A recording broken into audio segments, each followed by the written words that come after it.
Okay, सो hi everyone, good evening. सबसे पहली बात तो यह है कि हमने मैग्नेटिक फील्ड का फर्स्ट पार्ट खत्म कर दिया था। ठीक है, यहाँ पर मैं एक चीजों को जरूर आपको क्लियर कर देता हूँ कि जो हमने फर्स्ट पार्ट क्लियर किया था वो हमने एक्चुअली में कंपटीशन के हिसाब से करना है। हम जो पढ़ रहे हैं सारा कंपटीशन के हिसाब से पढ़ रहे हैं मैग्नेटिक फील्ड। ओके, बुक के हिसाब से नहीं, बोर्ड के हिसाब से नहीं कर रहे हैं हम लोग, एनसीईआरटी के हिसाब से हमने नहीं किया है इसको। ये हम अपना नीट के और जेई के हिसाब से हम कर रहे हैं। ठीक है, इस बात को थोड़ा ध्यान रखना। तो इसका जो एक पोर्शन है अर्थ मैग्नेटिज्म, जो काफी इंपॉर्टेंट है, वो लास्ट में आएगा। अगर बुक में आपको कहीं देखने को मिलता है कि हाँ ये मैग्नेटिक इफेक्ट के बाद ये अर्थ मैग्नेटिज्म है, तो डरने की जरूरत नहीं है, इसको हम लास्ट में कवर करेंगे। ठीक है, आज का जो टॉपिक है सेकंड पार्ट है इसका, जिसे बोलते हैं मैग्नेटिक इफेक्ट ऑफ करंट। बड़ा इंटरेस्टिंग है ये। अब यहाँ पर पढ़ना क्या है मैं आपको पहले बता देता हूँ। जो हमारा समरी है वो बता देता हूँ आपको।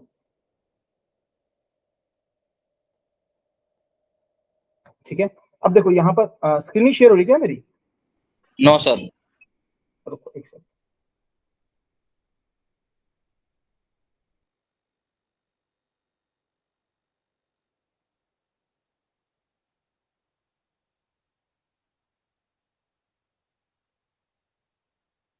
Okay, magnetic effect of current, यहाँ पर क्या है कि हमारे पास एक वायर होगा। पहली बात तो मैंने आपको याद हो स्टार्टिंग में जब हमने पढ़ना शुरू किया था फिजिक्स को, तो हमने बताया था कि जब चार्जेस चलते हैं तो हो सकता है चार्ज रेस्ट में हो, उसमें इलेक्ट्रिक फील्ड होगी। अगर चार्ज चल रहा हो, यूनिफॉर्म मोशन हो, तो electric field plus magnetic field होगी।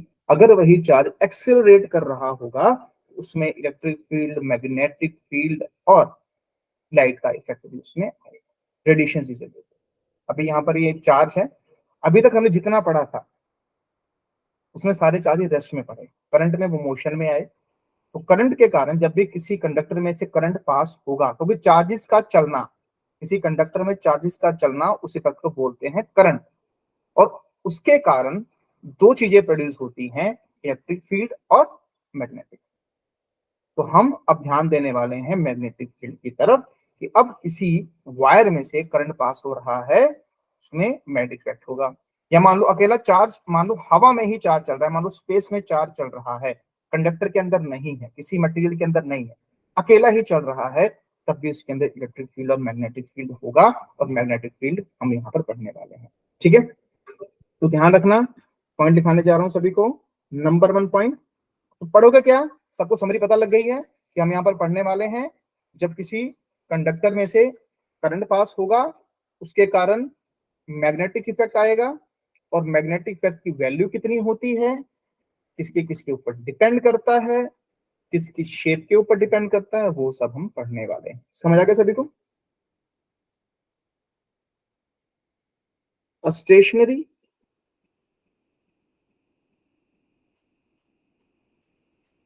Stationery charge produce electric field only. तो क्या प्रोड्यूस करेगा? सिर्फ इलेक्ट्रिक फील्ड प्रोड्यूस करने वाला। दूसरा, चार्ज जब मूव करता है, मतलब जब वो यूनिफॉर्म वेलोसिटी से मूव करेगा, तो उसमें क्या क्या इफेक्ट बेटा प्रोड्यूस होने वाले हैं? कोई बताएगा मुझे क्या क्या होगा?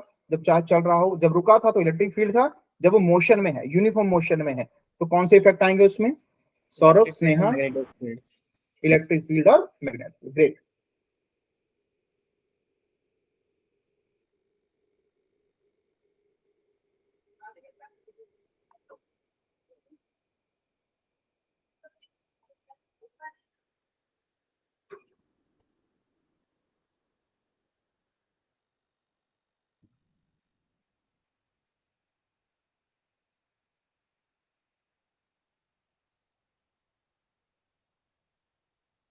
And magnetic, right. अब जैसे कि एग्जांपल लेते हैं, जैसे मानो अपने पास ये चार्ज है, ठीक है बेटा, और एक चार्ज चल रहा है विद यूनिफॉर्म वेलोसिटी। ठीक है, अब यहाँ पर क्या करें, दो ऑब्जर्वर खड़े कर देते हैं, मतलब रिलेटिव वेलोसिटी के फॉर्म में पढ़ते हैं इसको।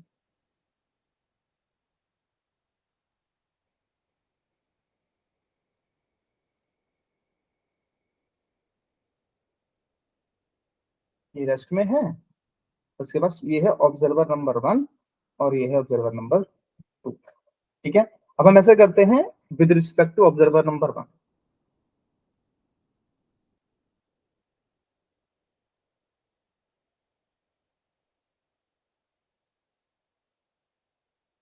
ठीक है, अब देखो जब बेटा चार्ज आपका, अब देखो ऑब्जर्वर नंबर 1 के लिए ये रेस्ट में होगा, क्यों? क्योंकि देखो बेटा इसकी वेलोसिटी और इसकी वेलोसिटी दोनों क्या है? सेम।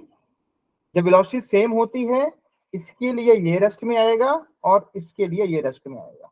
देखिए एग्जांपल देता हूं, जैसे मान लीजिए आप दो फ्रेंड्स हैं, दोनों सेम स्पीड में जा रहे हैं, चाहे वो एक्टिवा पे है चाहे वो बाइक पे।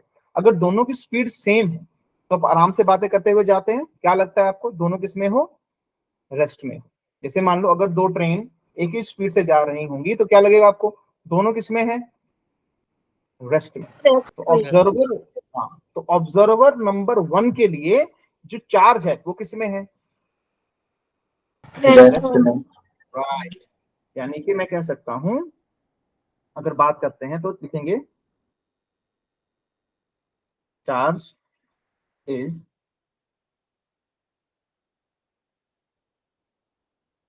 Stationery so it produces electric field only with respect to observer number 1। Okay, अगर हम बात करते हैं ऑब्जर्वर नंबर 2 की, तो क्या होगा?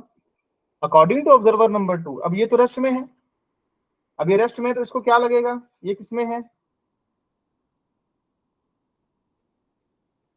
यूनिफॉर्म मोशन में। अगर यूनिफॉर्म मोशन में होगा तो यानी इसके पास बेटा कौन कौन से इफेक्ट होंगे? मैग्नेटिक और इलेक्ट्रिक इफेक्ट। बिल्कुल। Charge is moving with uniform velocity so it will produce electric field plus magnetic. इसको नोट डाउन करो सबको। सौरभ समझ आ रहा है? Shivam, Manoj, Shiv? Yes sir. Yes sir. तो ये हमारा, ये हम क्रक्स पढ़ रहे हैं, मतलब इसी के ऊपर हमें सब कुछ समझना है बस। मतलब अब जो चार्ज होगा, अभी तो चार्ज पढ़ रहे हैं, अब पढ़ेंगे इसी चार्ज को किसी कंडक्टर के अंदर। अब ये फ्री भाग रहा है, ये किसी कंडक्टर के अंदर नहीं। अब इसको किसी कंडक्टर के अंदर दौड़ाएंगे, देखते हैं क्या होगा। हाँ जी बेटा बोलिए, कोई डाउट? सर थोड़ा सा रिपीट कर दीजिए। कौन सा? ऑब्जर्वर 2 वाला? रुको। Yes sir. अब अकॉर्डिंग टू ऑब्जर्वर 2, देखो बेटा ये तो रेस्ट में है, यस सर। इसको क्या लगेगा, ये किस में है? जब ये मोशन में होगा, मैंने क्या बताया, जब चार्ज मोशन में होगा तो इसके ऊपर इलेक्ट्रिक फील्ड और मैग्नेटिक दोनों होगा। अगर चार्ज स्टेशनरी होगा तो सिर्फ इसके पास क्या होगा? Electric field only. यस, और ध्यान रखना ये ऑब्जर्वर डिपेंडेंट है, हमारे देखने पे डिपेंड करता है। Okay sir. ठीक है, यस सर। देखो लाइफ में बोलते हैं ना, जजमेंटल नहीं होना चाहिए, तो ये जजमेंट कर रहा है, मतलब ऑब्जर्वर का मतलब था जज करना। Yes sir. राइट, आपको सिखाऊंगा फिजिक्स के रूल्स हमारी जिंदगी के रूल के साथ मैच करते हैं। Okay sir. करें आगे शुरू? Yes sir. चलो, अब देखो थर्ड पॉइंट जो है, या सी पॉइंट ले लेते हैं, इसको नाम देते हैं सी पॉइंट। तो क्या बोलता है?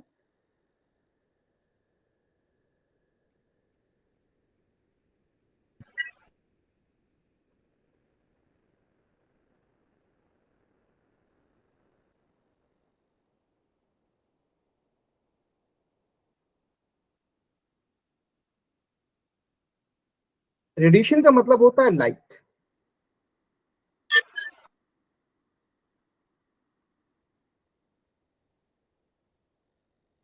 ठीक है, अब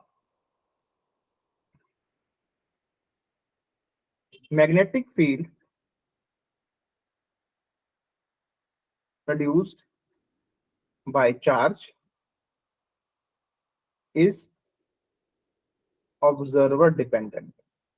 मैंने बताया ना, मैग्नेटिक फील्ड ऑब्जर्वर डिपेंडेंट है, ठीक है। अब बात करते हैं, अगर यही चार्ज किसी करंट कैरिंग कंडक्टर में हो तो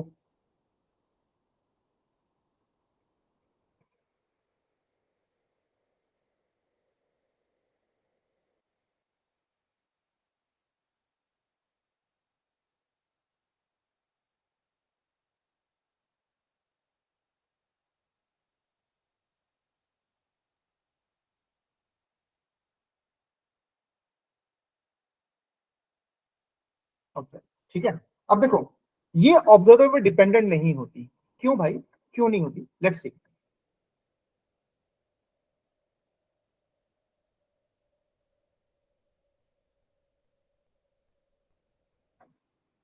ओके, हमारे पास दो ऑब्जर्वर हैं बेटा,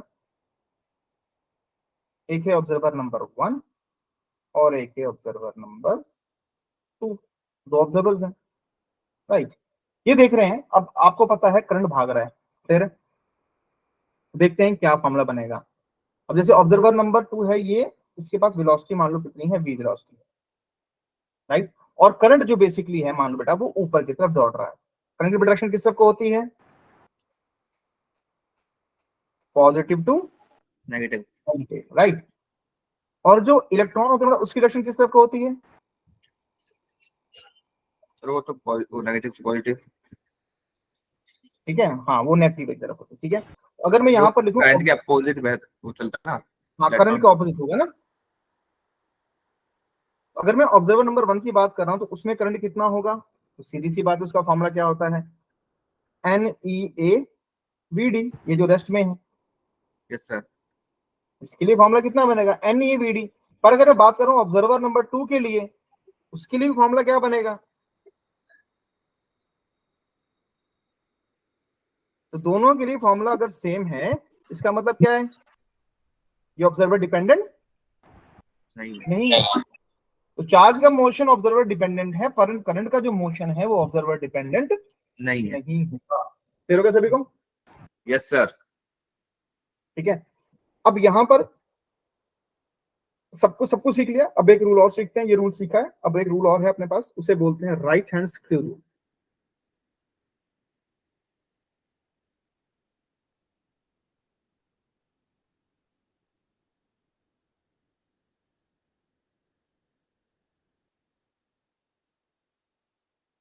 राइट हैंड स्क्रू रूल, ठीक है ना। अब देखो बेटा, हमारे पास आप सभी ने सीखा होगा ऑलरेडी, 11th क्लास में ऑलरेडी सबने सीख रखा है राइट हैंड स्क्रू रूल के बारे में, और सभी को इस चीज की नॉलेज है। से मान लो ये है डी वेक्टर और ये है अपने पास ए वेक्टर, ठीक है। अब क्या होता है, वी नो दैट जब भी बेटा आपको दो वेक्टर्स को आपस में जोड़ना है तो टेल से टेल जोड़ना है, ठीक है। Yes sir. जब दो वेक्टर्स को आपस में मल्टीप्लाई करते हैं तो कैसे जोड़ते हैं? टेल से टेल। पर जब भी दो वेक्टर्स को आपस में प्लस करना होगा तो उसके लिए रूल अलग होते हैं। टेल से टेल भी जोड़ सकते हैं, टेल से हेड भी जोड़ सकते हैं, पर जब भी दो वेक्टर्स को आपस में मल्टीप्लाई करेंगे तो बेटा क्या आएगा? टेल से टेल। बेटा एक सेकंड में आ रहा हूं।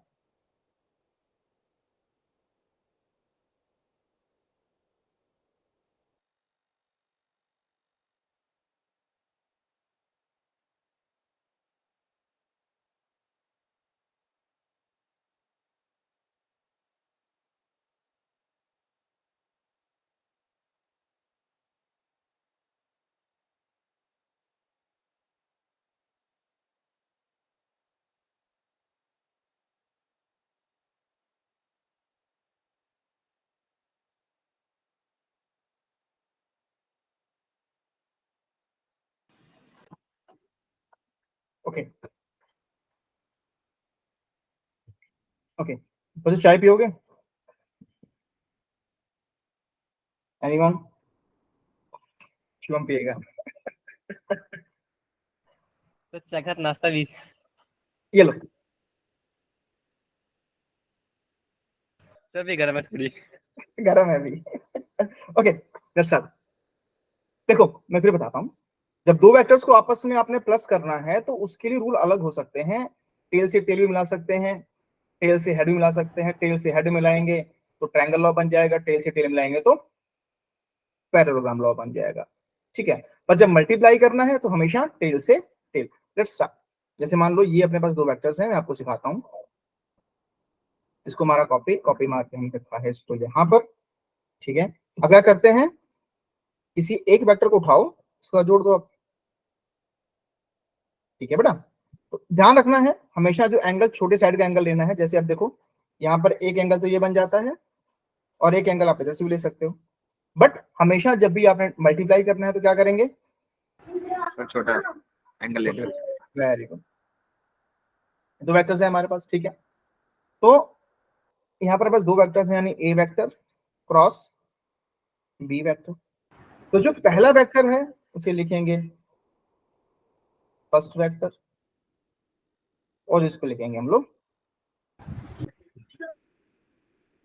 Second vector. तो हमेशा क्या करना है, हमेशा फर्स्ट वेक्टर से सेकंड वेक्टर की तरफ ही घुमाना है। हमेशा कैसे घुमाएंगे, फर्स्ट वेक्टर से सेकंड वेक्टर की तरफ, मतलब इसको घुमा के हम इधर लेके जाएंगे। जैसे आपने स्क्रू होता है ना, मान लो हमने यहाँ पे एक स्क्रू आपने रख दिया, जब आप घुमाते हो स्क्रू को, जैसे ऐसे घुमाते हैं ना स्क्रू को, यस ठीक है। सर। जैसे स्क्रू है, ये ढक्कन है, रुको मैं पानी की बोतल लेकर समझाता हूँ। है यहाँ पर पानी की बोतल, देखो इसको पहले बंद करता हूँ स्क्रीन को,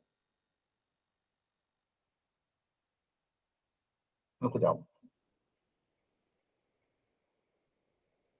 है, ये पानी की बोतल है राइट, और ढक्कन है इसका, ये ढक्कन है अपने पास, ओके। तो इसको जब खोलते हैं, ये मान लो आपका हाथ स्क्रू है, तो अब क्या करते हो, हमेशा जैसे ये दो वेक्टर्स हैं, ये ए और बी, तो घुमाएंगे तो क्या होगा, जब मैं ए को बी की तरफ घुमाऊंगा तो कैसे घूमेगा बेटा, ये कैसे घूम रहा है, क्लॉकवाइज और anti clockwise, anti clockwise, anti clockwise. तो तीसरा वेक्टर किधर को आएगा, ऊपर या नीचे, ऊपर। जब इसको घुमाऊंगा मैं क्लॉकवाइज, यानी अंदर की तरफ जा रहा है, यानी तीसरा वेक्टर किधर को जा रहा है बेटा, नीचे की तरफ। नीचे। नीचे की तरफ। यानी कि देखो ये दो वेक्टर्स हैं, तो घुमाना है ऐसे, तो ऐसे घुमाओगे तो चीज ऊपर की तरफ, क्लॉकवाइज घुमाओगे तो नीचे की तरफ। ये सबको समझ आया? Yes sir. Yes, sir. यानी कि हमेशा तीनों वेक्टर्स कैसे रहेंगे एक दूसरे के, जो तीसरा वेक्टर हमेशा दोनों वेक्टर के परपेंडिकुलर होगा। समझाता हूं कैसे, देखिए। जैसे मान लो अब मैं ए से बी की तरफ जा रहा हूं, तो इसकी डायरेक्शन किस तरफ को बड़ा खुलेगा, ये तीसरा वेक्टर बड़ा किस तरफ को आएगा, आउट। मतलब आप कैसे घुमा रहे हो इसको, एंटी क्लॉकवाइज। जब भी आप इसको कैसे घुमाओगे, एंटी क्लॉकवाइज, तो न्यू वेक्टर किस तरफ को होगा, आउटसाइड। आउटसाइड। तो अगर मैं इसी वेक्टर को, जैसे मान लो अभी यहाँ पर बी क्रॉस ए कर दिया मैंने, और यही वेक्टर मैं दोबारा ड्रॉ कर लेता हूं,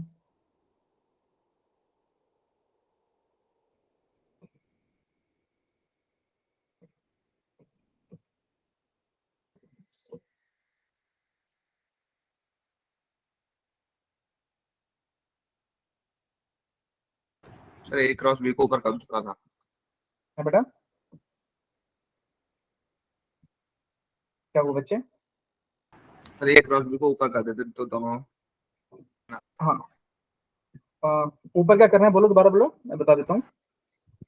सर ए क्रॉस बी थोड़ा सा ऊपर करते, मतलब ये क्या था, तो ऊपर। हाँ अच्छा अच्छा, इसको ऊपर कर दूं, जी सर। ओके, ये चला गया, ठीक है। अब क्या करते हैं, इसी वेक्टर को लेते हैं,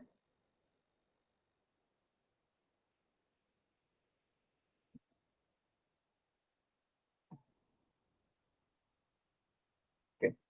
अब हम ऐसा करते हैं,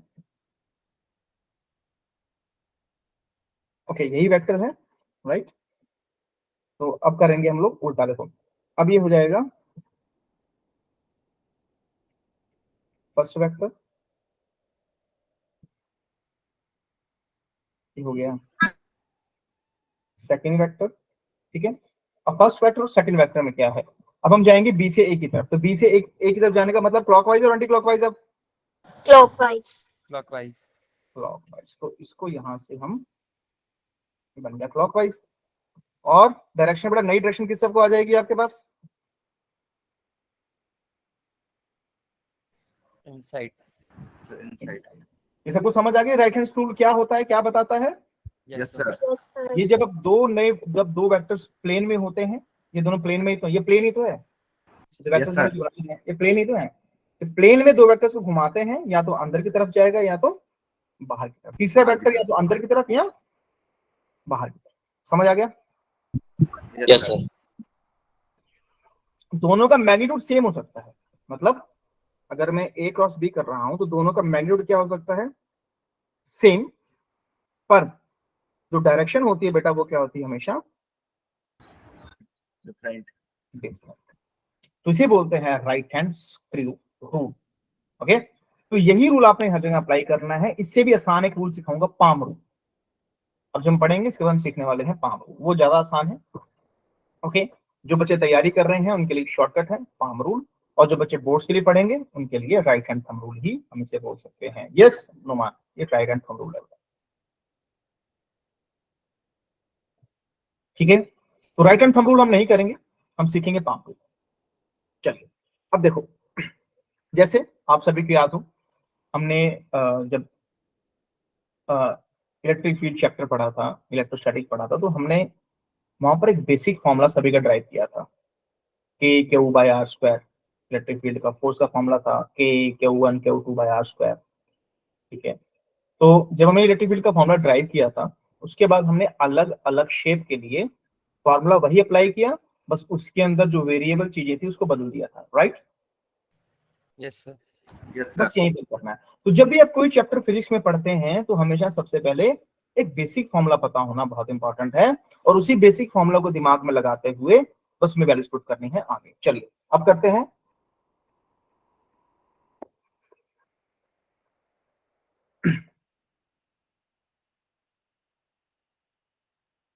magnetic field due to current carrying conductor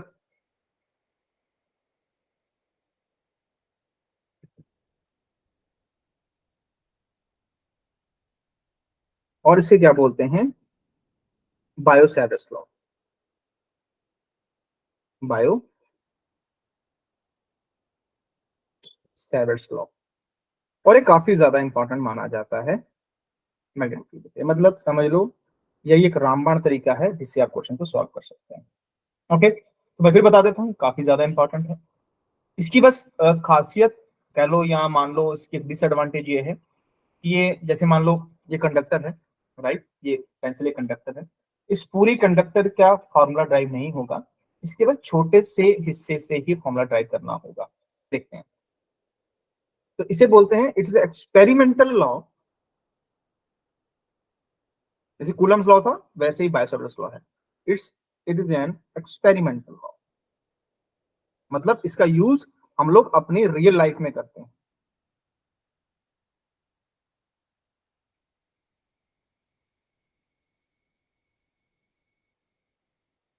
which is valid for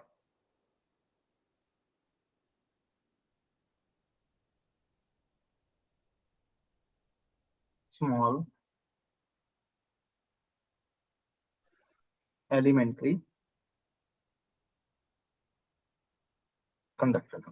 right, अब क्या है इसमें, हमें पूरी वायर, जैसे मान लो ये अपने पास वायर है, ठीक है, अरे यार ये मान लो अपने पास एक वायर है और इनफाइनाइट वायर है, राइट, इसका अंत नहीं है कोई भी। ओके, तो अगर मैं चाहूं क्या इसके कारण मैं मैग्नेटिक फील्ड इस पॉइंट पे पता कर सकता हूं? जवाब है नहीं, अभी नहीं कर सकते हैं, पर अभी नहीं, क्योंकि जो बायो सैवर्ट्स लॉ है उसके लिए हमें चाहिए यहाँ पर स्मॉल एलिमेंट। स्मॉल एलिमेंट क्या होता है? देखो, जैसे पेंसिल है, कब कोई भी चीज है, वो छोटे छोटे पार्टिकल से मिलके बनी होती है, और सबसे छोटा हिस्सा जिसे आप देख सकते हो उसे बोलते हैं एलिमेंट्री पार्ट। एलिमेंट्री का मतलब पता है ना? Elementary Yes. स्कूल क्या होता है?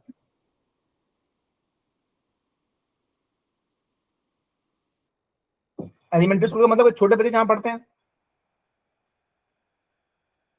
वहीं से इसके लिए वर्ड आया है एलिमेंट्री। एलिमेंट्री मतलब बहुत ही छोटा कंडक्टर, एलिमेंट्री कंडक्टर सबसे छोटा हिस्सा। तो हमें यहाँ पर इसको सॉल्व करने के लिए हमें क्या लेना पड़ेगा, एलिमेंट्री कंडक्टर। Elementary part. तो उसको नाम दे दिया, पूरी लेंथ मान लो अगर आप एल है तो इसको स्मॉल पार्ट कितना हो गया, डीएल। डीएल। इसके कारण जो मैग्नेटिक फील्ड पता करोगे वो भी क्या आ जाएगी, स्मॉल ही आएगी। Yes sir. That will be dB. Yes sir. Right. तो इसके डिस्टेंस हमें ऑलरेडी गिवन था, तो डिस्टेंस मान लो कितना है, आर गिवन है हमें डिस्टेंस। ओके, ये डिस्टेंस गिवन है। तो इनके बीच का एंगल हमें देखना पड़ेगा। ओके, तो दो चीजें हुई इंपॉर्टेंट यहाँ पर, एक एंगल और एक उसका स्मॉल एलिमेंट, कितना साइज आपने ले रखा है, कैसी शेप का है, वो इंपॉर्टेंट करेगा। तो अगर फॉर्मूला लिखना चाहते हो क्या फॉर्मूला लिखेंगे, और करंट भी सच, इसमें करंट भी पास हो रहा है जो गिवन है। ठीक है, तो जो एलिमेंट होगा, अगर करंट कैरिंग एलिमेंट की बात अगर बोलते हैं भाई साहब बताओ करंट कैरिंग एलिमेंट क्या होगा, तो आप लिखोगे आईडीएल। क्या लिखोगे, आई इंटू डीएल। राइट, ठीक है। तो यहां पर जब इसको सॉल्व करना है तो किसके किसके ऊपर डिपेंड करेगा, वो देखिए, वो डिपेंड करेगा mu not by 4 pi. Okay, ये तो कांस्टेंट पार्ट है, इसको छोड़ सकते हैं, मतलब ये तो पक्का ही लिखना है। स्मॉल करंट कैरिंग एलिमेंट यानी आईडीएल के ऊपर डिपेंड करेगा, और डिपेंड करेगा उनके बीच का एंगल कितना है, किसके बीच का एंगल, डीएल और आर के बीच का एंगल, है ना। सर डीएल और आर के बीच का एंगल डिपेंड करेगा, और डिपेंड करेगा इन दोनों के बीच के डिस्टेंस के स्क्वायर। तो ये कौन सी फॉर्म है, इसे बोलते हैं स्केलर फॉर्म। मतलब आपने मेन यही फॉर्मूला यूज करना है, मेन फॉर्मूला यही है जब भी न्यूमेरिकल सॉल्व करने हैं। पर अगर इसका वेक्टर फॉर्म लिखना है, जी बेटा, वेक्टर फॉर्म, हाँ वो लिखने जा रहा हूं मैं, मतलब इंपॉर्टेंट नहीं है, मतलब मेन तो हमें मैग्नीट्यूड निकालना होता है ना, डायरेक्शन के लिए। तो हम अभी अभी हम वो सीखेंगे, कौन अभी सीखा था हमने, राइट हैंड स्क्रू रूल, है ना सर, पाम्स लॉ। हाँ, अब पाम रूल सीखेंगे ना इसके बाद, पाम रूल। तो ये आ गया, ये हो गया, कौन सी फॉर्म हो गई है, वेक्टर। Vector form. तो vector form not so important, main क्या है, स्केलर फॉर्म ही पढ़ना है आपने। अब यहाँ पर हाँ, अब जो चीजें है थोड़ा उसको बता दूं उसके बारे में। जैसे डीएल क्या होता है, what is DL sir? Elementary conductor. Yes, यहाँ एलिमेंट्री लेंथ कह सकते हो ना, बिल्कुल ठीक है, एलिमेंट्री कंडक्टर बोल सकते हैं, बिल्कुल ठीक है।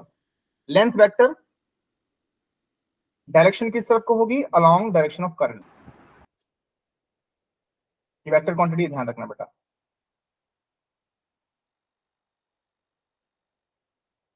ओके, ये हो गया।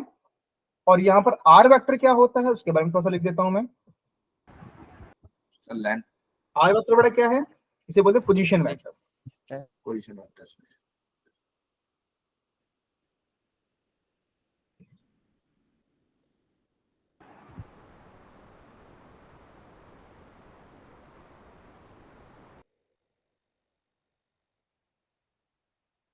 दैट्स इट, ठीक है। उसके बाद हम पढ़ेंगे थीटा। थीटा क्या है, एंगल किसकी किसके बीच का है बेटा, सर एलिमेंट्री कंडक्टर और पोजीशन वेक्टर के बीच का। Very good.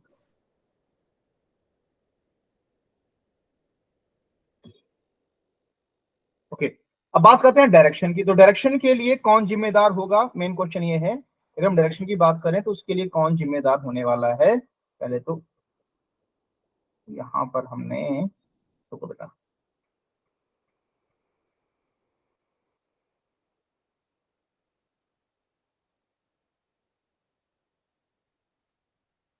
हाँ, नोट्स इधर से उधर हो जाते हैं अभी, ठीक है। ओके, तो यहां पर अगर बात करते हैं जिम्मेदार कौन होगा, वो जिम्मेदार होगा डीएल क्रॉस आर। मतलब अगर डीएल फर्स्ट वेक्टर है, आर सेकंड वेक्टर है, तो कैसे घुमाएंगे आप इसको,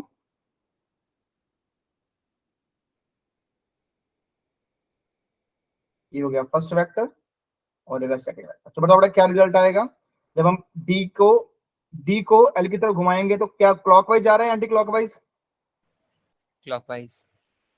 क्लॉकवाइज। तो क्लॉकवाइज के लिए डायरेक्शन क्या होती है, इनसाइड और आउटसाइड? inside, inside. इनसाइड को कैसे हम रिप्रेजेंट करते हैं, बाय क्रॉस। मतलब इस तरफ अगर आप देखेंगे, इस तरफ कंप्लीट डायरेक्शन किस तरफ होगी, इनसाइड। और अगर यही चीज बेटा मैं यहां पर पता करता हूं इस तरफ, इस तरफ डायरेक्शन क्या आई, क्लॉकवाइज और एक क्लॉकवाइज और anti clockwise? Anti clockwise. Anti तो क्लॉकवाइज। डायरेक्शन किस तरफ होगी, इनसाइड और outside, आउटसाइड? outside, तो आई थिंक सबको ये बात समझ आ गई डायरेक्शन के लिए। Yes sir. डायरेक्शन ऐसे निकाल, तो वेक्टर Yes, फॉर्म sir. का यूज नहीं है, क्यों? क्योंकि हमें इसको अलग अलग ही पढ़ना है, मैग्नीट्यूड अलग पढ़ना है और डायरेक्शन हमें अलग पढ़नी है। अलग पढ़नी है, ठीक है। अब फ्लेमिंग रूल्स से बेटर जो हम सीखेंगे वो होता है पाम रूल। भी सिखाने वाला हूँ। चलिए, व्हाट इज पाम रूल बताता हूँ, बड़ा आसान है। चलिए हम करने वाले हैं पाम रूल।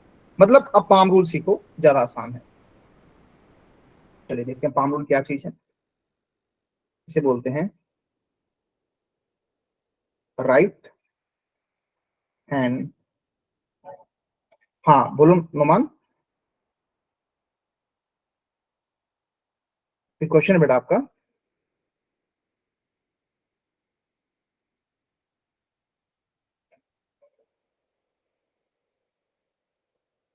ओके चलो, सो गाइस देखते हैं, आसान है इसको करना।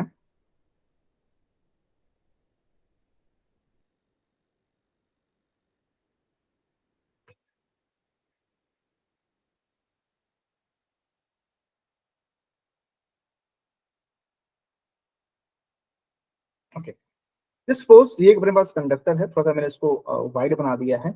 ओके, इसमें जो करंट पास कर रहा है, तो डायरेक्शन पता करने का एक तरीका तो हमने राइट हैंड स्क्रू रूल से सीख लिया, जिसे आप फ्लेमिंग रूल भी कह सकते हैं, यूज कर सकते हैं, अपनी अपनी मर्जी से आप कर सकते हैं। ठीक है, हाँ नुमान ये वही चीज है। देखो पर इसको मैं एक आसान तरीका बताता हूँ। अब देखो यहाँ पर पहले मैं इसको बंद करता हूँ, अपनी वीडियो को, स्क्रीन को बंद करते हैं, एक्सप्लेन करते हैं इसको। Okay I am here. So ये आपके पास एक कंडक्टर है, समझना मेरी बात को, ये आपके पास एक कंडक्टर है, राइट। और ये जो एरो दिख रहा है, सबको एरो दिख रहा है यहाँ पर? Yes sir. ठीक है, ये करंट की डायरेक्शन है। फिर अगर मुझे पता करना है मैग्नेटिक की डायरेक्शन किस तरफ को होगी, तो आप लोग है ना राइट हैंड, ये आपका राइट हैंड है, ठीक है। तो राइट हैंड का जो अंगूठा है, आप डायरेक्शन ऑफ करंट की तरफ रखो, दिख रहा है सभी को? Yes sir. Yes sir. और बिल्कुल इसके पैरेलल आप हाथ खोल दो। क्या आपको मेरा पाम नजर आ रहा है? Yes, sir. ठीक है, मतलब मुझे अपना क्या नजर आ रहा है? Only. हाँ, इसका बैक साइड नजर आ रहा है, तो मेरे लिए अंदर की तरफ है। मेरे लिए किस तरफ को है ये? अंदर। मतलब अगर मैं इस डायरेक्शन में करंट निकालूं, जैसे मेरा फिंगर है, मुझे कहा गया भाई इस डायरेक्शन में, दिख रहा है ना सभी को, इस डायरेक्शन में बताइए, तो मैं ऐसे रखूंगा तो बता दूंगा भाई किस तरफ को होगा ये। मेरे लिए किस तरफ को है? अंदर की तरफ, राइट। अब वो बोलता है इस तरफ बताइए मैग्नेटिक फील्ड किस तरफ। अगर मैं कंडक्टर के इस तरफ देखूं तो बताओ मैग्नेटिक फील्ड की डायरेक्शन किस तरफ होगी। तो मैं अंगूठे की डायरेक्शन ऐसे रखा, तो पाम आपको किस तरफ दिखाई दे रहा है? मेरे लिए पाम, आपका हाँ मेरे लिए बाहर की तरफ है, वाले इनसाइड हो जाएगा। हाँ। तो आपने जैसे मैं देख रहा हूं आपने वैसे देखना है। फिर हो गया सभी को? Yes sir. Yes sir. ठीक है, तो ये राइट हैंड पाम रूल समझ आ गया सभी को कि नहीं? Yes sir. yes sir, तो इसको यूज करना है पूरी मैग्नेटिक फील्ड चैप्टर में। आपने कोई स्क्रू रूल यूज नहीं करना है, कोई राइट हैंड, लेफ्ट हैंड, पैर का हैंड, कुछ नहीं यूज करना आपने, ठीक है। आपने सिर्फ पाम रूल यूज करना है। तो देखते हैं, तो अगर मैं इस तरफ को देखता हूं, अगर मैं अपना अंगूठा करंट की डायरेक्शन में रखूं, तो मुझे क्या दिखने वाला है? अंदर की तरफ आएगा, क्योंकि पाम मेरा अंदर की तरफ होगा। अगर मैं इस तरफ देखूं Yes, तो किस sir. तरफ को आएगा? आउटवर्ड। सबको Outward. समझ आ गया? Yes sir. Yes sir.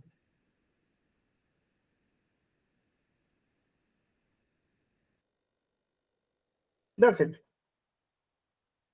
Okay, किसी बच्चे का इस टॉपिक में कोई भी डाउट है तो आप इसे पूछ सकते हैं। अगर हम जो हैंड है इस तरफ लेफ्ट साइड तो नहीं, राइट हैंड यूज करना है, वो उल्टा हो Right. जाएगा अभी। अच्छा राइट हैंड पर ओके देखना ऐसे दोनों उल्टे हैं। Yes sir okay circular conductor आए तो हाँ, उसके लिए बताता हूँ आगे।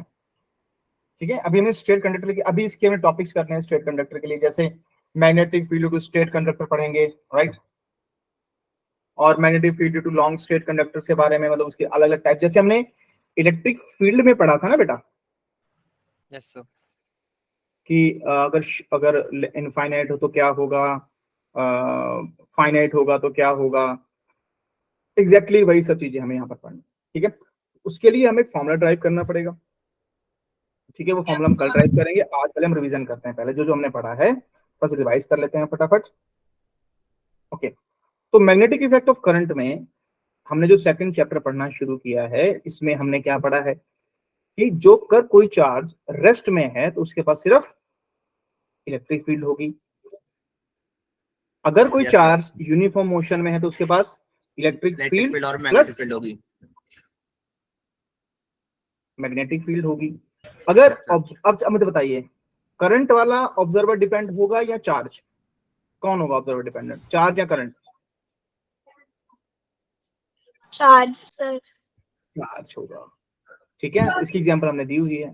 कंडक्ट जो करंट वाला है वो नहीं होगा, वो डिपेंडेंट नहीं होता है, हमने अपनी यहाँ पे एक्सप्लेन कर दिया।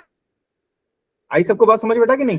Okay yes sir yes sir okay, उसके बाद हमने क्या सीखा है, right hand screw rule screw rule. ठीक है, इसमें आपने क्या सीखा है कि फर्स्ट से सेकंड वेक्टर की तरफ जाओ तो क्लॉकवाइज डायरेक्शन आ जाएगी, सॉरी इनसाइड आएगा, अगर आप एंटी क्लॉकवाइज जाओगे तो आउटसाइड आ जाएगा। यस सर ठीक है, मगर इससे भी आसान तरीका हमने कौन सा सीखा है, right hand palm. Solid rule ठीक है, हमें क्या सीखा है, राइट हैंड पाम Palm हमें rule. सीखा है। That's it. ओके, तो बायो-सैवर्ट्स लॉ सबसे ज्यादा इंपॉर्टेंट है, तो इंपॉर्टेंट, हाँ रेडिएशन को थोड़ा समझाता हूँ, रेडिएशन की बात बड़ी इंपॉर्टेंट है। रुको शिव एक सेकंड देना मुझे। देखो ये है बायो-सैवर्ट्स लॉ, मतलब बेसिक फॉर्मूला यही है, आपने जो मेन फोकस करना है वो बेसिक फॉर्मूले की तरफ ही फोकस करना है। क्या फॉर्मूला होता है, mu not by 4 pi I DL sine theta by, right. अच्छा, अब यहाँ पर एक चीज को, और जो अभी शिवम ने कहा है, देखो बेटा शिव ऐसे समझो कि अर्थ है, ठीक है, अर्थ के ऊपर सन से लाइट आ रही है, क्लियर है। जब सन से, जब हाइड्रोजन हीलियम का जब आपस में बम्बार्डमेंट होती है तो वहां से पार्टिकल्स निकलते हैं, एज यू नो, वहां से फोटॉन्स निकलते हैं। अब फोटॉन्स को ट्रेवल करने के लिए किसी मीडियम की जरूरत नहीं होती, और स्पेस में कोई भी मीडियम नहीं होता, और इसके पास कौन सा मोशन होता है, फोटॉन्स के पास यूनिफॉर्म मोशन। जब यूनिफॉर्म मोशन है तो इसके पास इलेक्ट्रिक फील्ड भी होगी प्लस मैग्नेटिक फील्ड भी होगी। मैग्नेटिक फील्ड भी होगी, है ना, जिसे बोलते हैं इलेक्ट्रोमैग्नेटिक वेव्स। नाम सुना है सभी ने? Yes sir Yes, sir. वो अर्थ के एटमॉस्फेयर में एंटर करती है, उसको क्या मिल जाते हैं, पार्टिकल्स। क्या मिल जाते हैं, पार्टिकल उसकी स्पीड स्लो होगी या फास्ट होगी, सर स्लो हो जाएगी। स्लो हो जाएगी, यानी उसमें क्या आ गया, एक्सेलरेशन आ गई ना। यस यस सर जब उसमें एक्सेलरेशन आ गई तो इसका मतलब फिर कौन सी एनर्जी रेडिएट होगी, लाइट एनर्जी रेडिएट होगी। यस सर होता क्या है मैं बताता हूं, जैसे मान लो आप, जैसे एक फोटोन है, एक पानी का गुब्बारा, रंग रंग भरे हुए हैं उस गुब्बारे में पानी के, ठीक है, पानी के गुब्बारे में रंग वाला पानी भरा हुआ है। तो अगर बेटा आप उसको फेंकते हो, अगर रास्ते में इसके कोई पार्टिकल आ जाए या कोई दीवार आ जाए तो क्या होता है, उस गुब्बारे के साथ क्या होता है, फट जाएगा गुब्बारा फट जाता है और सारा पानी आ बाहर। जाएगा बिखर जाता है ना। वैसे ही फोटोन से गुब्बारा है, उसमें जितने भी कलर्स हैं उसमें भरे हुए हैं, और जब भी वो पार्टिकल से टकराता है तो फोटोन फट जाता है और सारे जो कलर्स हैं वो दुनिया में हमारे आंख से बिखर जाते हैं। आप सबको समझ आई ये बात? Yes Yes. कोई डाउट है इसमें किसी भी तरह का? नो सर कोई क्वेश्चन, इसमें कोई क्वेश्चन तो नहीं है आप लोगों का? No sir